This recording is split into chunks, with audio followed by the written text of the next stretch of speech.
Good evening on this Thursday, the 12th day of March 2026. Welcome to Newswatch and Hope TV, the station where you look and live. I'm Tess Njenga, and our sign language interpreter is Boniface Mureithi.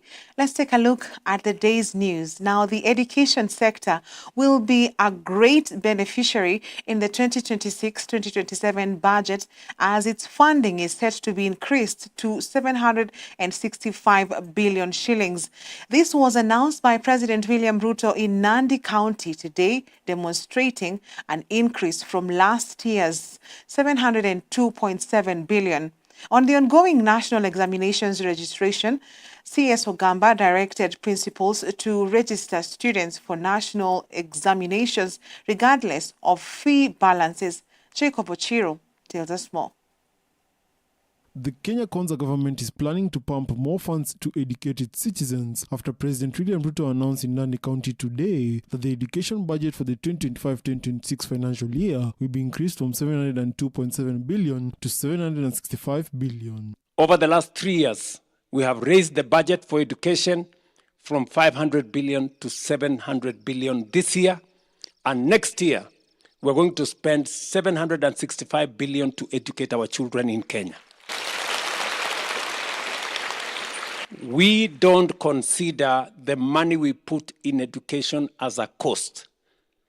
We see it as an investment. The president emphasized that educating Kenya's human capital is their primary job, and therefore, to add on the 100,000 teachers hired so far, the government is planning to hire 16,000 more teachers in the upcoming financial year. We don't consider the money we put in education as a cost. We see it as an investment.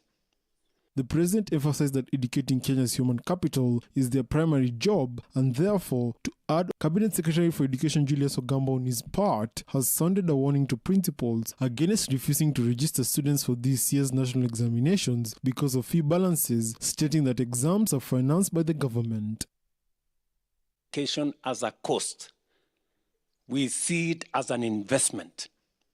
The president emphasized that educating Kenya's human capital is their primary job, and therefore, to add on the 100,000 teachers, Cabinet Secretary for Education Julius Ogamba on his part has sounded a warning to principals against refusing to register students for this year's national examinations because of fee balances, stating that exams are financed by the government. Education as a cost. We see it as... The president was attending Kapsabet High School centenary celebrations, where he also said that the government will continue to build more education infrastructure countrywide to add on the 23,000 classrooms built and 1,600 new laboratories under construction. Jacob Ochiro, Hope TV, Nairobi. Thank you, Jacob. To matters transport and safety, the High Court has barred the National Transport and Safety Authority, NTSA, from implementing the newly introduced automated instant fines pending the hearing and determination of a case filed by lawyer Shadrack Wamboi challenging the directive. In his ruling, Justice Bahati Mwamuye directed NTSA not to issue, generate, or enforce the instant traffic penalties produced on the instant traffic management system. And as Sami Adika reports, the petitioners, including Sharia Mtaani, have claimed NTSA has equally violated Section 50 of the Traffic Act, which makes the automated instant fines unlawful. It is a sigh of relief for motorists after the High Court issued a temporary conservatory orders restraining the enforcement of traffic penalties by NTSA. In his ruling, Justice Bahati Mwamuye has directed NTSA not to issue, generate or enforce the instant traffic penalties until the case is heard and determined. The petitioners, including Sharia Mtaani, claims NTSA has violated Section 50 of the Traffic Act, which deals with the imposition of fines on drivers who violate traffic laws. You are summoned within 14 days of the fine, or sorry, you are summoned within 14 days of the offense, or 2, you are given a warning at the commission of such or rather any particular offense, or 3, you are given an intention to prosecute. Sheria Mtaani has also raised concerns over the selection of a single bank to receive the fines. Failure to comply with Article 10 of the Constitution that demands public participation is fatal. And the judge has agreed with us that that is fatal. Lastly, KCB, where Kenyans are being told to pay, which government account, which judiciary account is in KCB? The lawyers also claim NTSA has no power to fine motorists as it is not gazetted as court, with lawyer Dansan Omari urging drivers who have been fined since Monday this week not to pay any fines. The courts at NTSA are kangaroo courts. They are unknown, they don't exist. 2, in kangaroo courts, the principles under Article 50 and Article 49 of the Constitution are not applicable. This comes as National Assembly Speaker Moses Wetangula called on members of parliament to review and strengthen existing laws to curb road carnage. Speaking at the scene of the Malaha accident that claimed the lives of 15 people, Wetangula hailed NTSA efforts to ensure road safety measures. In South Africa, in Cameroon, the police and those involved in road safety impose instant fines on the highway when people do the wrong things. We are not indifferent. If you don't deserve to be on the road, you don't deserve to be on the road. If you are on the road and you don't pay attention to the laws of the land, you deserve to be punished, and punished instantly. For Newswatch, I'm Sami Adika. Much appreciated, Sami Adika. Now, President William Ruto has said that he is ready to account for every commitment made to the people of Kenya, noting that the government has fulfilled key promises outlined in its manifesto over the past 3 years. Speaking to residents of Kapsabet in Nandi County, the president said the administration's visible development record will set the pace for the next election. Ruto emphasized that future leadership will be judged based on track record and policies that address the needs of citizens rather than rhetoric. Wamekuwa wakisema ati mimi niliahidi mambo mingi. Yes, niliahidi mambo mingi and I can account for it. Niliwaambia hawa wa Kenya tutabadilisha kilimo. Leo kilimo imebadilika Kenya. Mahindi zaidi, ngano zaidi, majani chai zaidi, kahawa zaidi, miwa zaidi, na Wakenya wanapata pesa. Ni kweli ama si kweli? Nilisema tutaajiri walimu, tutabadilisha kilimo, tutabadilisha elimu. Elimu imebadilika ama haijabadilika? Walimu 1,100 tumewaajiri. Mambo ya capitation tumebadilisha. Mambo ya new funding model tumetengeneza. Mambo ya madarasa 23,000 tumejenga. Elimu imebadilika ama haijabadilika? Nilisema tutabadilisha mambo ya matibabu. Leo Wakenya wako milioni 30 wako na bima ya SHA na tumewatibu na SHA inalipa, kwa sababu nilisema tutakuwa na universal health coverage. Mambo ya matibabu haitakuwa tena ati ni mambo ya watu wenye wako na pesa na uwezo na kazi. Mambo ya matibabu itakuwa ya haki ya kila Mkenya. Inaendelea ama haiendelei? Still matters politics, the Jubilee Party has reassured its aspirants that its nomination process will be open, transparent and free from favoritism ahead of the 2027 general election. According to the party's Secretary General, Moitalel Olekenta, Jubilee will conduct credible and competitive nominations, emphasizing that every aspirant will be given a fair opportunity to contest for the party ticket. Addressing the press, Kenta said the Jubilee Party intends to field candidates in all elective seats across the country, including the expected Emurua Dikir by-elections. He assured aspirants that the party will fully support its nominees and work to ensure as many positions as possible to secure as many positions as possible in the upcoming polls. So I'd like to encourage our aspirants to prepare themselves for the elections of 2027. We shall do proper, transparent, and fair nominations, and we shall ensure that we support all our aspirants up to the ballot box. Because if there is a Kenyan constituency that we should actually sympathize with, is the Murwadikir. And people have not yet felt the damage, the loss of, it's so devastating to those people. And I believe they are like orphans, but you'll see all the vultures going there pretending they love them. Yet they are taking their land, they are doing all the damages. They didn't love him when he was alive. But I think also all the people who have been trying to finish him were the ones who are crying louder than the bereaved family. So we shall decide that at the appropriate time. But definitely, as the alternative government, we shall definitely ensure that the Murwadikir people get the right leader. Of course, we might not get the caliber of Ngeno, but we'll get somebody close to. Away from matters politics, a cloud of grief has engulfed families in Sipala village and Malaha near Webuye following a tragic road accident that claimed the lives of 15 people in a devastating chain of events. Among those killed were 9 residents from the 2 villages, including 6 members of one family. The tragedy unfolded after a young man was knocked down by a motorcycle while on his way to repay a debt. An incident that drew a crowd of onlookers before a trailer lost control and rammed into them. As families struggle to come to terms with the loss of their loved ones, they are now appealing to the government to help with burial expenses. What began as a simple errand ended in an unimaginable tragedy. 23-year-old Gravin Fundia had reportedly traveled to Malaha to repay money he owed to a local woman. But before he could arrive at the agreed venue to settle the debt, he was struck by boda along the busy road, dying instantly. The accident quickly attracted a crowd resident to gather to witness the scene and offer help. A moment later, tragedy struck again.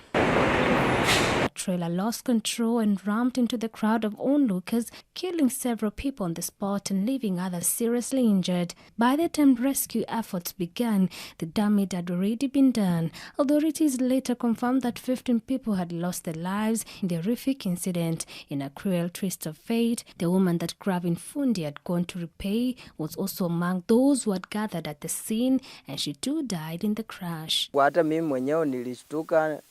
Mimi mwenyewe ni mgonjwa, hata mama yangu pia ni mgonjwa. Naomba serikali itusaidie, maana kama jamii tumepoteza watu 6, alafu watu 9 tena tumepoteza kama kijiji. Ninaomba serikali itusaidie, naomba sana serikali itusaidie, maana sijui tutaanzia wapi. In Sipala village, griefs hung in the air. One family lost 6 relatives in the tragedy, leaving behind devastated parents and children who must now face life without their loved ones. Many of the victims were casual laborers who depended on daily wages to support their families. Now relatives say the burden of funeral expenses and medical bills for survivors is too heavy for them to bear alone. Bibi yake kwa hospitali amevunjika mkono, pia na miguu imeumia, na ameacha watoto 6. Na yeye ndiye alikuwa tegemeo, yeye ndiye alikuwa kinga kwa hii boma. Ndugu yangu alikuwa mtu ambaye hustle tu kutafuta hapa na pale. Na naomba tu serikali mali penye iko. Kwa hiyo area tumepoteza watu 9. Kwa hiyo uko tumepoteza watu 9 na familia moja imepoteza watu 6. Hii familia imepoteza mama ambaye alikuwa anauza mboga kwa soko ya Webuye. Hii familia imepoteza mzee ambaye alikuwa anatembea na baisikeli tu kwa kutafuta riski yake ya kila siku kwa familia. Hivyo basi, Mheshimiwa Rais, kwa moyo mkunjufu na kuuliza na ninakuomba kwa heshima, kama vile umeweza kusaidia wale matajiri kama Mheshimiwa Cyrus Jirongo, Mwenyezi Mungu ailaze roho yake mahali pema peponi. Kama vile umesaidia wale ambao mbunge amepatikana na jangwa la ndege, mazishi yao ikawa ni state burial. Ninaomba kwa heshima, Mheshimiwa Rais, utoe amri siku ya leo ya kwamba hizi familia za watu 9 wa area hii ambao wamepotea wote utafanya mazishi ya pamoja kwa shule hapa Spala. As preparation begins for multiple burials, families are appealing to the government and well-wishers for support during this difficult time. They also want authorities to enforce stricter road safety measures to prevent similar tragedies in the future. Hapa nimepoteza mama yangu, ndio ananisaidia nikiwa mgonjwa, ananipeleka hospitali. Sasa ndio nimemaliza shule, ndio alikuwa ananishughulikia shule. Sasa ndio yeye ameenda, sijui nani atakuwa ananishughulikia shule. For now, the communities of Malaha and Sipala village remain united in grief as they mourn 15 lives lost in a tragedy that began with a single accident but ended in devastating loss. Residents, however, described the accident scene as a black spot and called for the government to erect berms to help curb road accidents. Dolly Murukimbovi for Hope TV. Quite unfortunate, even as we do hope that the government will heed to their cry and assist them bury their loved ones. That story by Dolly takes us to a short break on Newswatch tonight. Don't go too far. We have more coming up.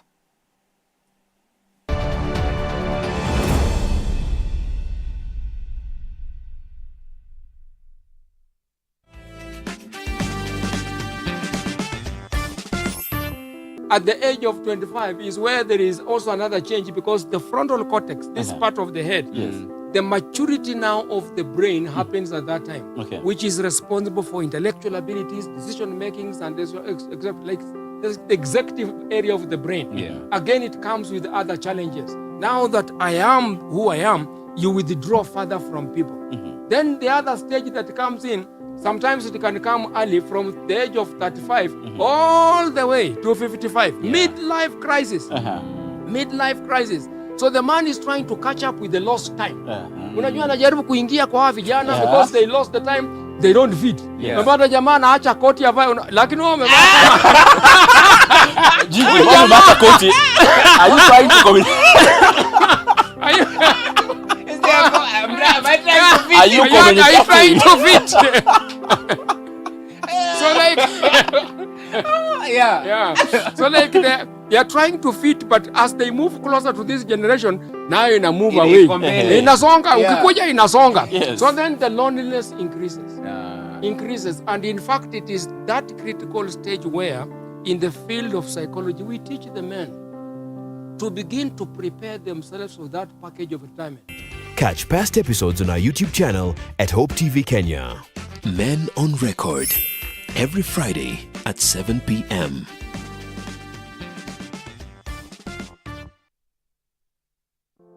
There's a world out there searching for hope, and you can help bring it home.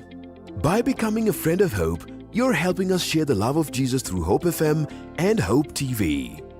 With a donation of any amount, join hands with us to bring hope and point souls to the transforming power of Jesus Christ.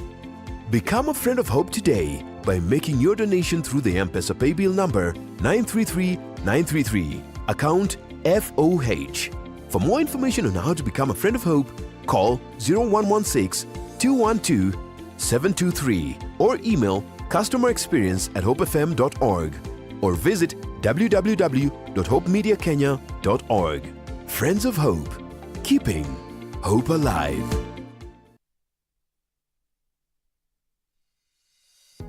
Hello there, my name is Beatrice Nudi, a host on Hope at Dawn with George Gishuru. Thank you so very much for your support and your loyal viewership. How is the signal in your area? We would love to know. Please do scan the QR code that you see on your screen so that we can know how to serve you better.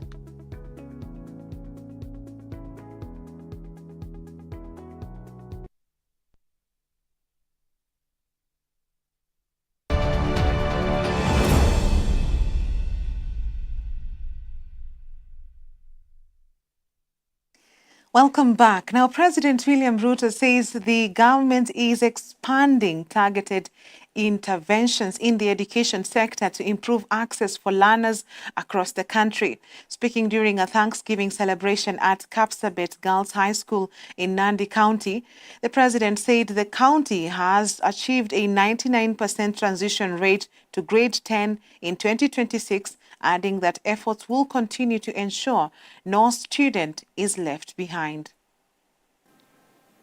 We do not want any situation where any child in Kenya is left behind. And it is the reason why we are expanding infrastructure in our schools. In the last 3 years, we have built an extra 23,000 classrooms.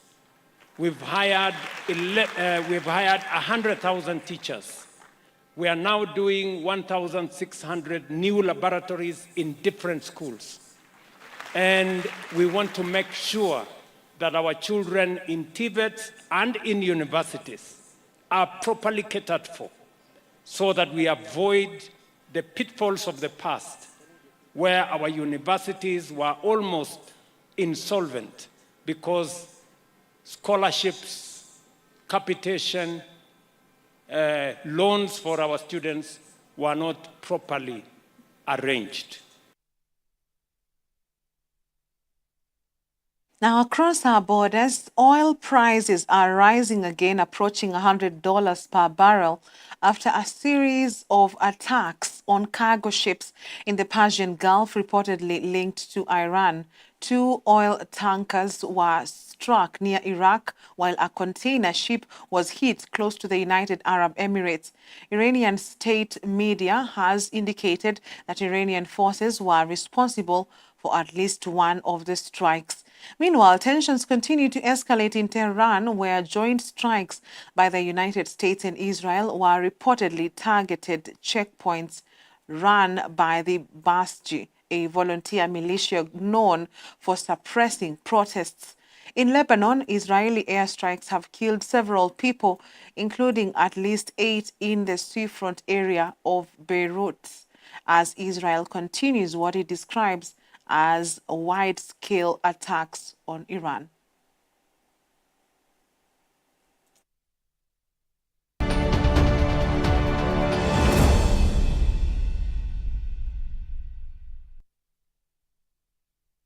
The Embu Agricultural Society of Kenya show has officially opened at the Embu ASK Showground in Jukiri, attracting more than 150 exhibitors showcasing modern farming technologies and innovative agricultural practices. The event has drawn a participation from agricultural institutions, seed companies, livestock breeders, and technology farms from across the country, all aiming to demonstrate solutions that can help improve farm productivity. According to Martin Mutwiri, chairman of the Agricultural Society of Kenya Embu branch, this year's show has recorded significant growth compared to last year, both in the number of exhibitors and the range of technologies on display. Embu tuko na usalama wa kutosha. Tunapoanza haya maonyesho, vitengo vyote vya usalama viko ngangari na hakuna jambo ambalo tunachukulia kimchezo. Kwa hivyo wananchi waje kwa wingi ili wajionee hali ilivyo katika Embu ASK Show. Ningependa kusema ya kwamba wananchi wanapokuja hapa, tuko na watu ambao wamekutoka mbalimbali kuonyesha bidhaa zao za kilimo na bidhaa zingine. Nimefurahishwa sana nikitembea na mwenzangu hapa. Tumeona kwamba Kenya tuko na bidhaa mbalimbali ambazo ni vizuri, na wananchi tunasema ya kwamba watumie vile bidhaa za kiasili ili ziweze kuwa na faida katika miili yetu, tuachane na zile bidhaa ambazo zinaweza kuleta madhara katika miili yetu, hasa those chemically produced items. Tumetembea, tumeona hata vifaa kutoka prisons service. As engines roar back to life for the 2026 edition of the iconic WRC Safari Rally, the lakeside town of Naivasha is experiencing a major economic boost. Hotels are fully booked, traders are reporting brisk business, and thousands of local and international visitors have flocked to the region for the global motorsport spectacle. Government officials say the rally is not only a sporting event, but a major driver of tourism and and business. Meanwhile, the National Police Service has deployed enhanced security measures to ensure the safety of spectators, teams, and residents during the rally period.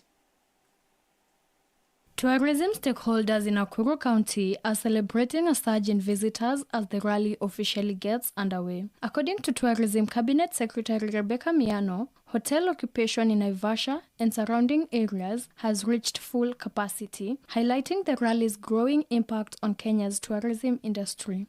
She says the event continues to attract visitors from across East Africa and beyond, positioning Kenya as a global destination for sports tourism. In terms of tourism, we are very happy that hotels here in Naivasha and its environ, the whole of Nakuru County and the neighboring sections, the hotels are 100% full. The occupancy is very good. That boosts our tourism, not only local but international. She has also emphasized the economic opportunities that come with hosting the rally, where KICC has even sponsored a rally car as part of its strategy to promote Kenya as a destination for meetings, incentives, conferences, and exhibitions. This year, KICC, which is in the Ministry of Tourism and Wildlife, has sponsored a car, and this shows how much we value sports tourism as the anchor for our business tourism. We know that Kenya is becoming increasingly a premier destination for MICE, for meetings, incentives, conferences, and exhibitions. Meanwhile, Sports Cabinet Secretary Salim Mvurya says visitors' numbers are expected to rise significantly this year. Mvurya added that the government is working closely with the global motorsport governing body, the Fédération Internationale des Automobiles, to secure the long-term future of the rally in Kenya. We set a team, and that team is working very closely with the FIA to ensure that we are able to continue hosting. But this time around, we want an agreement for 5 years, which can assure us, and we can also use that opportunity to build local talents. Security agencies have also heightened surveillance around rally routes and spectator areas. We want to wish all our visitors a very, very good stay in magical Kenya. Reporting for Hope TV, my name is Glory Githinji. Much appreciated, Glory, for that report. Now, KCB Group PLC has reported a profit after tax of 68.4 billion shillings for the financial year ending December 2025, marking an 11% increase from the previous year. The bank attributed the growth to an expanded loan book, higher income across key business lines, and sustained cost management. Following the strong performance, the board has proposed a final dividend of 3 shillings per share, subject to shareholder approval. Group CEO Paul Russo says the results reflect the bank's strong regional presence, continued digital innovation, and commitment to supporting households, businesses, and the public sector, despite a challenging economic environment. The geopolitical landscape remains fluid, characterized by systemic geopolitical shifts, especially emanating from the ongoing U.S.-Israel-Iran conflict. The macroeconomic outlook for 2026 remains positive, with East Africa expected to maintain strong growth relative to the rest of Africa and the global economy. Sectors such as oil and gas, infrastructure, trade, and easing of monetary policies will support this momentum.